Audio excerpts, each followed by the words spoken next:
तुम सुनने में गलती कर रहे हो। अशोक वाटिका के अंदर जो पुष्प लगे थे वो पुष्प सफेद ही थे। तो अब हनुमान जी ये कैसे कह दे कि हम ही हनुमान हैं, हम ही गए थे अशोक वाटिका को उजाड़ आए थे, हम ही पेड़ इधर उधर कर आए थे, सब कुछ इधर उधर तहस नहस कर आए थे, हमसे क्या बहस करते हो। अरे पता लगे आजकल का जमाना, जैसे कोई कुछ कह दे तो कहते पीएनए करो।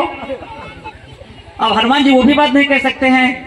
तो हनुमान जी ने बहुत तर्कपूर्वक सारी बातें कही, और जब उनकी बात को किसी ने नहीं माना कि नहीं अशोक वाटिका के पुष्प लाल नहीं सफेद ही थे, अब हनुमान जी को बहुत दुख हुआ और उन्होंने माता सीता का स्मरण किया और कहा, हे माते, आप तो वहां पर इतने दिनों तक रही, अब आप ही बताइए कि वो पुष्प कैसे थे, पुष्प सफेद थे कि पुष्प लाल थे कि नहीं थे। तो माता सीता ने भी कहा, नहीं पुत्र, वो पुष्प लाल नहीं थे, वो पुष्प सफेद थे।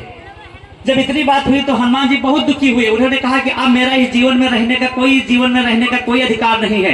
माता सीता जिनके लिए हमने 100 योजन का समुद्र लांघा, लक्ष्मण जी मूर्छित हुए, हम रात में उड़ करके गए, कहाँ तमिलनाडु, कहाँ लंका, कहाँ हिमालय, कहाँ हिमाचल, जहाँ से वो पहाड़ उठा करके लाए थे, कहाँ रात में इतनी दूर उड़े, एक दिन में कितना उड़े होंगे। आप लोग कल्पना कीजिए, दिल्ली से लेकर के और लंका की दूरी कितनी है, 4500 किलोमीटर, कि हम इनके लिए रात में 9000 किलोमीटर उड़े, और जिनको हम सकुशल जिनका पता लगाए, अब वो माता भी हमसे झूठ कह रहे हैं कि वो पुष्प जो है लाल नहीं बेटा सफेद थे। अब हनुमान जी बहुत दुखी हुए। उन्होंने कहा कि अब हमारा इस जीवन में रहने का कोई अधिकार नहीं है।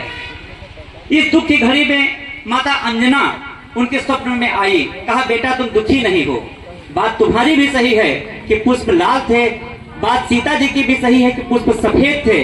वास्तव में वो पुष्प सफेद ही थे, लेकिन जब तुमने अपने आराध्य राम की पत्नी अपनी माता सीता को इस दयनीय दशा में देखा, तो तुम्हारी आंखों के ऊपर, आंखों की पुतलियों पर लाल रक्त उतर आया, जिससे वो सफेद पुष्प भी तुम्हें लाल दिखने लगे। यह है प्रमाण कि हनुमान जी कथा सुनने आते हैं। अब हम बात हनुमान जी की शुरू करें और हम राम जी की चर्चा न करें तो ये कथा आप समझ लीजिए कि नहीं होगी। देखिए, तुलसीदास जी ने प्रयास किया एक बार।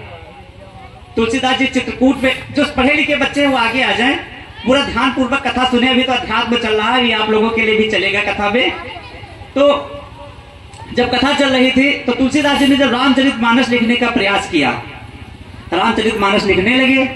अब वो दिन में तो उन्होंने कहा कि हम चलो हनुमान जी के लिए लिखते हैं, एक हनुमान चालीसा लिख देते हैं, हनुमान जी की भी स्तुति हो जाएगी। हम सभी लोग हनुमान चालीसा पढ़ते हैं। तो जब उन्होंने हनुमान चालीसा लिखना शुरू किया तो सुबह रात में लिखते और सुबह सब गायब। ऐसा लगता जैसे व्हाइटनर से बिगाड़ दिया गया है। आजकल के बच्चे भी लिखते हैं, फिर सुबह व्हाइटनर से बिगाड़ देते हैं। ये बहुत दिनों तक प्रक्रिया चलती रही और हनुमान जी के लिए तुलसीदास जी हनुमान चालीसा नहीं लिख पाए। अब हनुमान चालीसा अब वो भी सुनने लगे, सोचने लगे कि अब हनुमान चालीसा हम नहीं लिख पा रहे हैं, हमने संकल्प लिया है तो हम कैसे लिखेंगे। तो उन्होंने सबसे पहले हनुमान चालीसा की शुरुआत ही यहीं से की। श्री गुरु चरण सरोज रज निज मन मुकुर सुधार, बरनौ रघुबर विमल जसु जो दायक फल चार। हनुमान चालीसा का प्रारंभ यहीं से है कि नहीं है? है। इसका मतलब जब उन्होंने राम जी के लिए पहले कहा तभी उनके हनुमान चालीसा चली। अच्छा, अब हनुमान जी भाई मिलेंगे कहां? भाई हनुमान जी तो कलयुग में है और दिखाई नहीं देते हैं।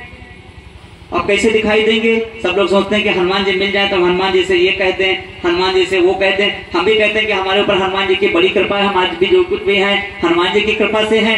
तो वो अभी लोग पूछेंगे क्या तुमको मिले आज तक? और सबकी कामना हनुमान जी